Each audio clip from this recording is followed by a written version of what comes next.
अस्सलाम वालेकुम, कैसे हैं आप लोग। आई होप आप तमाम लोग ठीक ठाक होंगे, मज़े में होंगे। आज जो है मैं शायरिया ब्लॉग्स को रोस्ट करने वाली हूँ, जो कि रजब के बहुत सगे बने हुए थे, ईमान के बहुत ज़्यादा सगे बने हुए थे और वन साइडेड तो थे ही नहीं, वो थे डबल साइडेड ना, कि ईमान भी ठीक होनी चाहिए, रजब भी ठीक होना चाहिए और ये आपस में इनका पैचअप हो जाए, आपस में ये एक दूसरे के साथ मिल जाए। अब क्या होता है कि आसिफ साहब से मैं मुखातिब होकर बात करना चाहती हूँ, क्योंकि जब मैं रजब के ख़िलाफ़ बात कर रही थी, जब मुझे लगता था कि रजब ठीक नहीं है, तब आसिफ साहब और उसकी बेगम जो हैं वो बड़ा फूट फूट के आगे मुझे ट्रोल करने के लिए आ गए कि कुर्रतुलैन नाम की लड़की है तो वो ऐसे बातें कर रही है हमारे लिए एंड ऑल दैट, ये वो हम तो ये चाहते हैं कि रजब जो है वो उसके साथ रहे, ईमान के साथ रहे, ये रहे वो रहे। यहाँ पर आप दरारे डालने की कोशिश कर रहे हैं। यहाँ पर आपको रजब ने कुछ समझा नहीं। रजब ने आपकी ऑडियो लीक जो है वो करके दिखा दी, जिस ग्रुप में आप ऐड थे, हैं, जिस ग्रुप में आप कह रहे थे हम रजब को तो कुछ कह ही नहीं रहे हैं, हम तो कह ही रजब की माँ को रहे हैं। रजब की माँ के पीछे पढ़ो, रजब के पीछे ना पढ़ो। शर्म आनी चाहिए आपको, है। आप एक खुद बड़े इंसान होने के बावजूद आप जो है एक माँ जी को अपनी माँ जी कहते थे, हैं। माँ जी ने आपको घर तक रसाई दे दी, आप वहां पे ईमान से भी मिले हैं, आप वहां पे माँ जी से भी मिले हैं, वहां पे आपने खाया भी है, टेबल पे बैठकर आपने बातें शातें भी की, उन्होंने आपको पॉडकास्ट भी दिया। ये तो वही बात हो गई, जिस पर एहसान करो उसके शर से बचो, हैं। ऑन वगैरह ने फिर आपको खरीद लिया। ऑन की माँ जो है ना, वो हर एक को खरीद रही है, वो हर एक को फोन कर रही है, हर एक तक उसकी रसाई पहुंच रही है। उसका बस नहीं चल रहा कि मैं जैसे तैसे करके जो रजब के खिलाफ बात नहीं कर रहा उसको रजब के खिलाफ करूं। वहां से कोई टारगेट नहीं हो रहा, कोई चीज नहीं हो रही। हाँ, सब लोग बहू का पूछ रहे थे, बहू का पूछ रहे थे, सब लोग कह रहे थे कि बहू जो है वो आप बेटे से क्यों, बहू के पास क्यों नहीं जा रहे, आप लोग अपने जो है वो पोते से क्यों नहीं मिल रहे, अपने पोते से क्यों नहीं मिल रहे, अपनी बहू के पास क्यों नहीं जा रहे, पता नहीं कितना जुल्म है।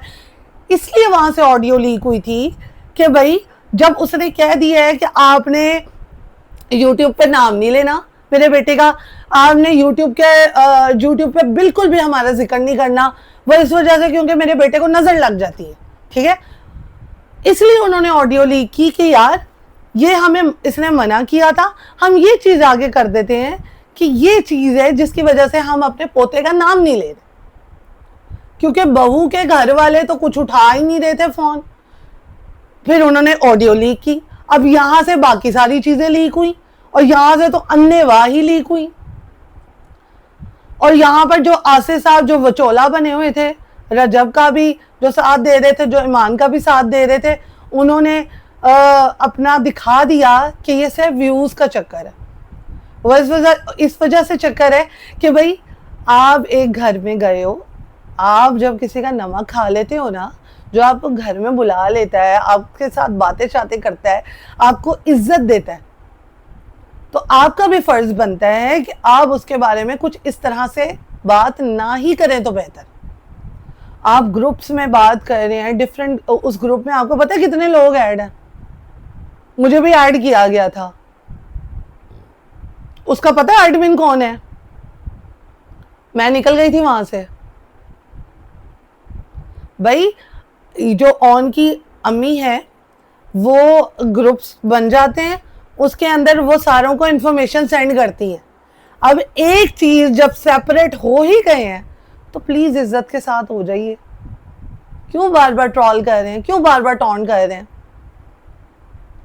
फिर यहाँ पे कहते हैं हमने खामोशी कर लिया, हमने खामोशी कर ली। भाई खामोशी की है, ईमान ने चलो खामोशी की होगी, उसकी माँ ने खामोशी की है, उसके भाई ने खामोशी की है, जो कि लुक में दही जा रहा है, लही जा रहा है, दही जा रहा है। और क्या मिलता है एंड पे आके ये होता है कि भाई अगला बंदा भी फटेगा, अगला बंदा भी मर्द है, वो उसने चूड़ियां थोड़ी पहनी हुई हैं कि वो कहेगा नहीं बोली जाए बोली जाए।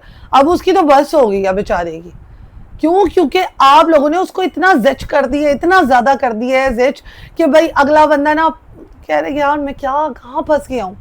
अब तो निजात ही मिलनी चाहिए मुझे ऐसे टॉक्सिक रिलेशन से जहां पर मेरी कोई इज्जत ही नहीं है।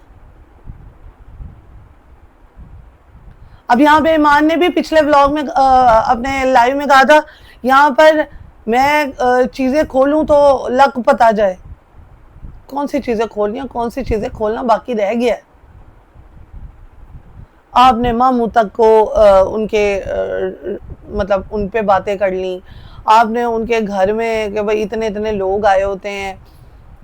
फिर बच्चा आपका अनोखा बच्चा था यार, उनको भी बड़े चाह थे अपने बच्चे की खुशियाँ देखने के, उनको भी बड़े चाह थे कि अपने बच्चे के हकीका करने के लिए, उनको भी बड़े चाह थे ये तमाम चीज़ें करने के लिए। ईमान का इस कदर कसूर है इस पूरे जर्नी में, अपनी जो भी उसकी मैरिड की जर्नी थी, कि यार आपको टाइम देना चाहिए था। एक रिलेशन जो होता है शादी में वो टाइम मांगता है, वो बहुत टाइम मांगता है। आपने टाइम ही नहीं दिया तो अब गिला करना बनता ही नहीं है ना आपकी माँ का, ना आपका, ना आपके भाई का, जो कि एमी बीच में कबाब में हड्डी बना हुआ है।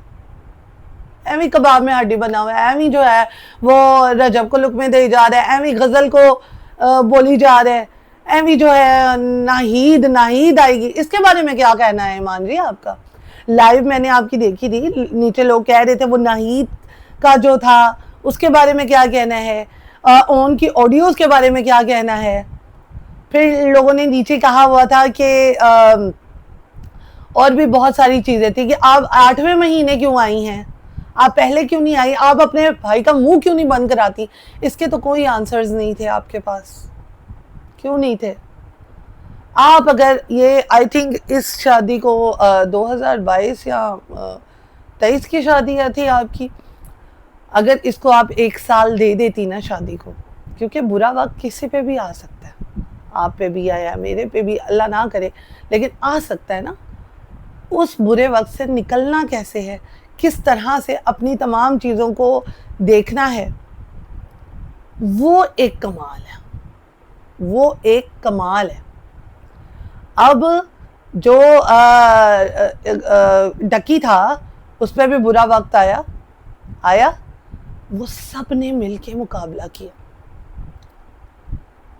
आई एम सो सॉरी, मेरी पिछली वीडियोस में मैंने डकी की एग्जांपल दे के रजब को मतलब ट्रॉल किया था, लेकिन नहीं, मैं आज माफ़ी मांग दी हूँ, क्योंकि मेरी जो मेरे सामने हकीकत आई है ओन की फैमिली की तरफ से और ओन की अम्मा की तरफ से और ईमान की तरफ से, कसम से मैं उस चीज़ पर रिग्रेट कर रही हूँ कि मैंने वो वीडियोस क्यों बनाई। रजब के बारे में, रजब गलत नहीं है, सरकमस्टांसेस कुछ ऐसे हो जाते हैं, हालात ऐसे हो जाते हैं, और इंसान तो गलती का पुतला है, अल्लाह माफ़ कर देता है, तो हम क्या जो हैं वो चीज़ें।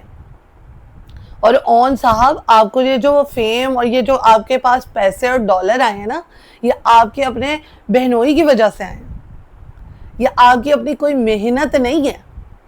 आपकी अगर मेहनत होती तो आप जो है अभी आपके सिल्वर प्ले बटन भी ना आया होता और आप जो है ना इतने डॉलर कमा भी ना रहे होते।